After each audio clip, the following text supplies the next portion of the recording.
How y'all doing today? My name is Kaze. Um, so, today is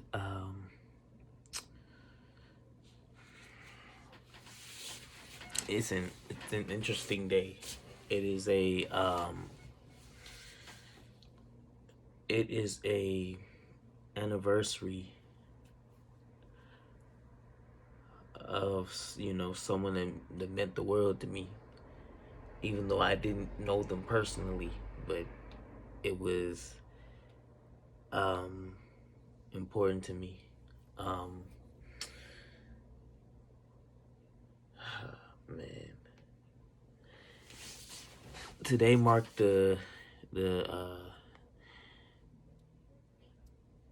2 year anniversary of Kobe's passing, and of Kobe and Gigi's passing, and you know it was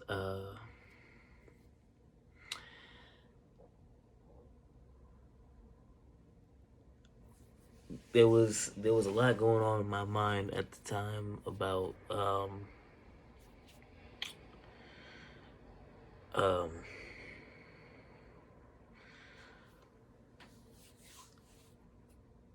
like when it happened. I didn't believe it at first. I didn't think it was real. And I didn't even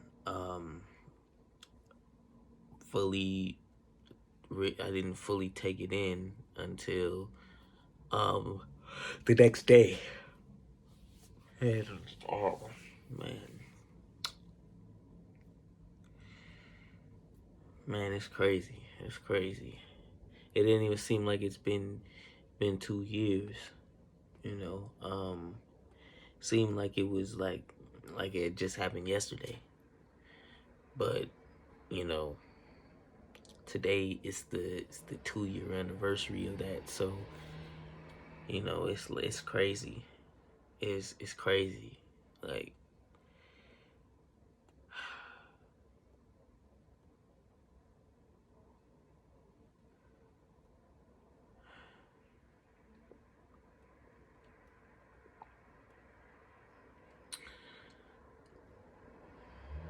he was one of my he was one of my idols growing up. You know,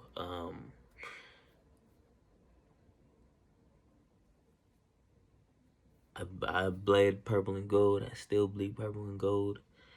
Um,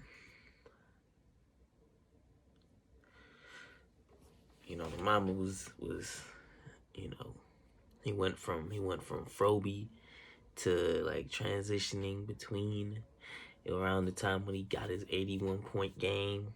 So like he was going between being Froby and the Mamba, and he had that moment in time where he still had the 8, but he got rid of his fro. So it was like he had like the short hair. It wasn't like a fade or anything like that, but it was a low cut. Um, and then he ended up just being bald, and he was number 24. He won his championships. He won 2 championships as number 24 as the Mamba, as Vino, and won 3 as Froby. And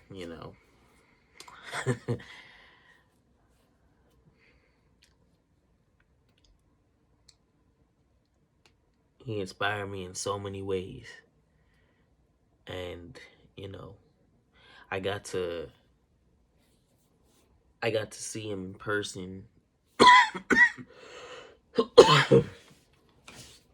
I got to see him in person one time, but I always remember that one time I got to actually see him perform, actually see him play, actually see him, you know, um,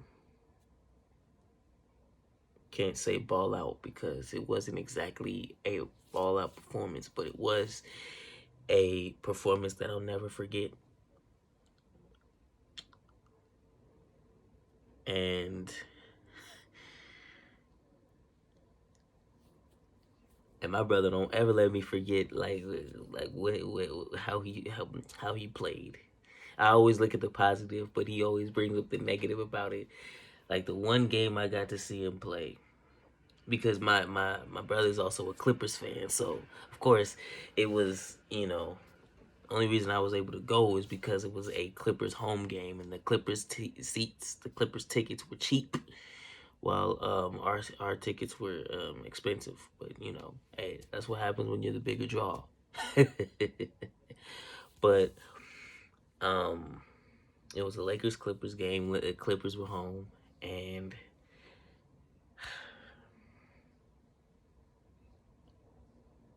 unfortunately, the Clippers won.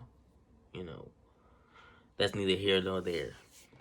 Let's get that out the way. But he scored 4 points, but he had like 9 rebounds and 7 assists. I always try to think about the positives of it, that he tried to get people more involved, distribute, hustle on the boards. When he wasn't playing well offensively, he put the effort in, facilitated, did what he needed to do to make his presence felt on the court, even if it wasn't a losing effort. But still, know that he was on the court, that he put his all out there. And people would give me flack for saying this, and they always do. Um, yeah, we do have LeBron, but he won't. I he's a good player. He's a great player, and the house I'm living in, they don't want to think like that. But you know, um, I'm more neutral. I don't have anything against him. I just know that he's not going to eclipse Hobie's legacy. In my eyes, he's not going to. But, you know, as soon as he came here, I had to swallow my pride and accept the fact that, he was coming here to help us get championships, which meant that he was going to get more championships. And people were going to try to say that he was better than Gold. And that's never, and in my mind, I could never agree with that. I couldn't. But you know, in my opinion, he is he's my favorite player all time. And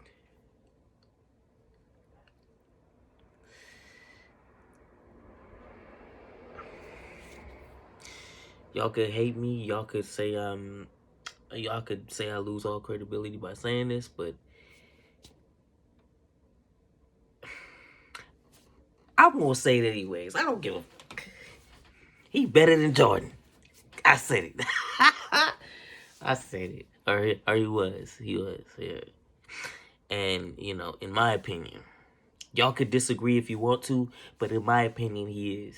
In my opinion, that's my favorite player all time. And and honestly, his relentless work ethic, you know, they say that he got zero, like he got lack of sleep, but he got plenty of sleep, or he got a certain amount of sleep. He did.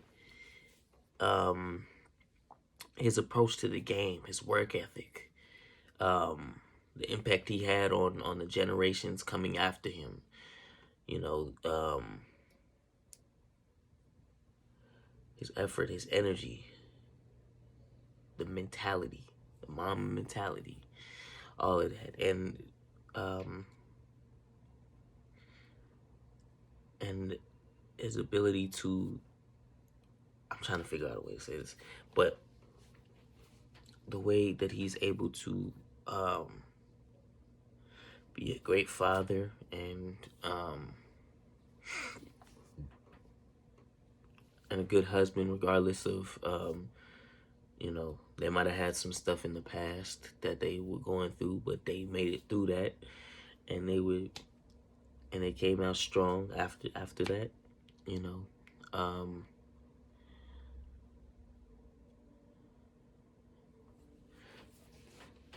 and at the end of the day, he's one of my motivations to get better. And one of my favorite phrases, one of my favorite sayings by him is, I'm kind of paraphrasing some of it, but you don't have to aim for perfection, but just be better than you were the day before, and then be better the next day and the next day and the next day. And even if you're 1% better than the day before, that's still moving forward in the right direction. That's still improving. That's still improving the type of person that you are. That's improving. And that's all I aim for. And when I play ball, I like to give everything out there. Give every effort, even if it's like practice. When I was growing up, that's how it was for me. Every time I played, I gave my effort. Even if we were practicing, even if we were, maybe not necessarily playing around, but we were just like, we were playing, we were having fun. I would give my effort. Even if I was tired, I would give my effort. Even if I was going through it, even if they were like twice my size, like I would give 110% effort. That's not something you could question about me because of that man. I always make sure that I give effort every time I'm out there, especially defensively. Especially defensively. Like, people like to focus on how he was offensively. He had a variety of moves. He had a variety of moves in his arsenal, but his defense always gets overlooked. Like, they don't realize how good at defense he really was. He had at least 9 all defensive awards, and he played tough defense. He locked some fools up. They tried to lock him up. There was very few people that could lock him up. They always tried to call themselves the Kobe stoppers, but there was really none out there. And the only person that he said would lock him up for real was it was the grindfather. That's what he called himself. Or that's what they called him. It was Tony Allen. That dude was a good defender too. And he's also one of my in terms of defense, he's one of my inspirations as well. But when I play, people always compare me to Patrick Beverly, but I mean, I'm okay with that. But I like a comparison of Tony Allen for sure. But that was one of the people that he said that gave him the most trouble defensively. And seeing them, I think at that time he was on the Celtics, seeing them, seeing him play tough D on him. He really like gave him some work. That's something I enjoy a lot. I enjoy watching defense, playing defense, both sides more than offense, because like, you can dribble and shoot the ball. Like,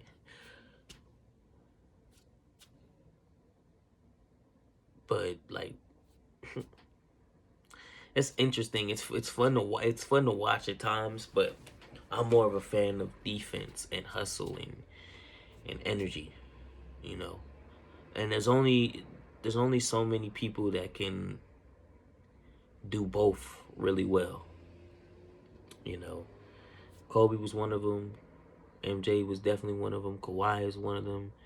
Um, Hope he gets better.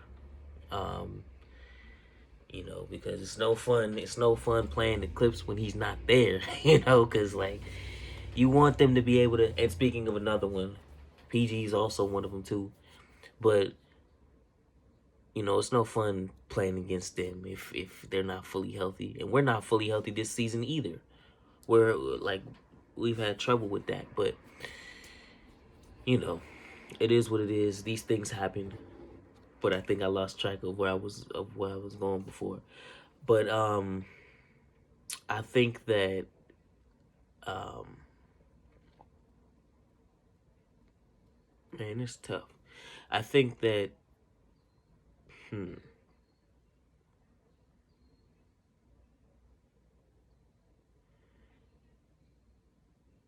he's the GOAT to me.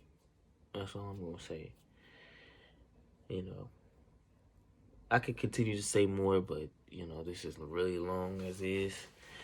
Uh, Shoot, I keep getting sidetracked, but tough, tough. Like we would never have expected. Like we know that he was gonna pass at some point, but we didn't think it was gonna be anytime soon. We didn't think it was gonna be like 2 years ago when it was. We didn't think that it was gonna be when it was. And then so that started the year off horribly, and then we got hit with COVID. So like 2020 that was, and then we started just losing people left and right, people that were influential left and right. And so it made that year so tough. And once we got out of it, then we were like, oh, we finally out of this mug. We finally out. But, you know, it's just, it just shows you like even the people you least expect to pass can pass like at any moment. So it reminds you of your own fate. It reminds you of your own mortality, the fact that you could die at any minute. And like the people that you don't expect to pass. Well, you expect everybody to pass, but like when it happens, you're not really prepared for it. No one's ever prepared for when somebody passes. And somebody passed away today or passed away at this moment. It's unfortunate, but it is a way of life. It's a part of life that we have to accept and understand that it's going to happen, and it makes way for new life to come through. But you just hope that it's not somebody that you care about and that you know dying that day. you know, like you understand like logically and realistically that that's just not the way to see it. It's just, like people are gonna pass, and it's up for you to enjoy the moments that you have with them while they're still here, and for you know, yeah, you want to make your mark on the world, but you make it in the way that you treat others, in the way that you care about others, and the way that you look at the world. Do the things that you love to do.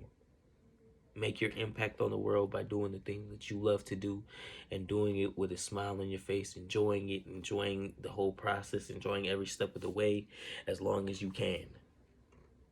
And then once your clock, or once your hourglass drops down, once your clock runs out, will you be remembered? What will your legacy be? And did you leave with no regrets? Did you do everything that you wanted to do? Because looking back, the chances that you didn't take, you're going to be looking back on them and then thinking, it's one of my biggest regrets. Why didn't I do it? Why did I not do it? And, you know, yeah. You just don't want to live a life full of regrets. That's all I'm going to say.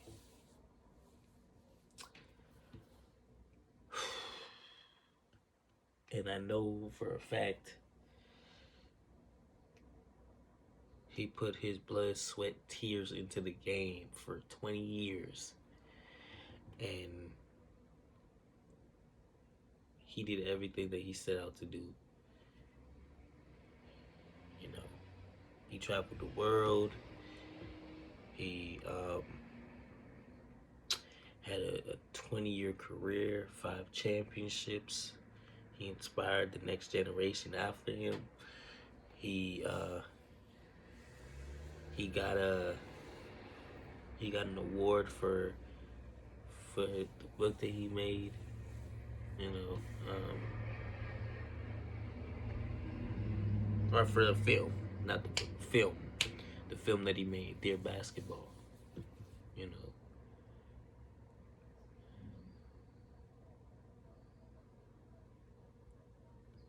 he had a 60-point exit, and for somebody like that, you had such a big impact.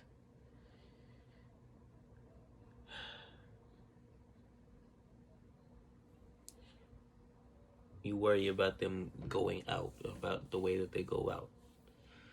And, you know, he was an extraordinary player. He was a spectacular player. So it only made sense that he had to go out in a spectacular fashion.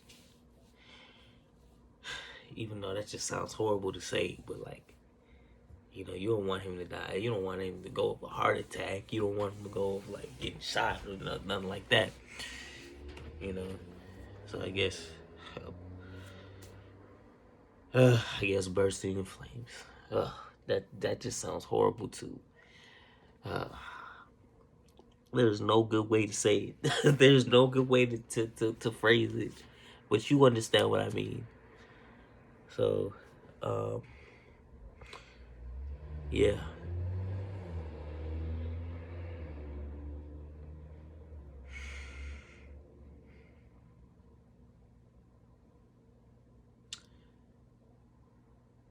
Hmm. I'm gonna have a video up in a few days, and yeah, today's the 26th, by the way. So if it goes up on the 27th, no, it's the 26th. I'm gonna put it on the thing. So yeah.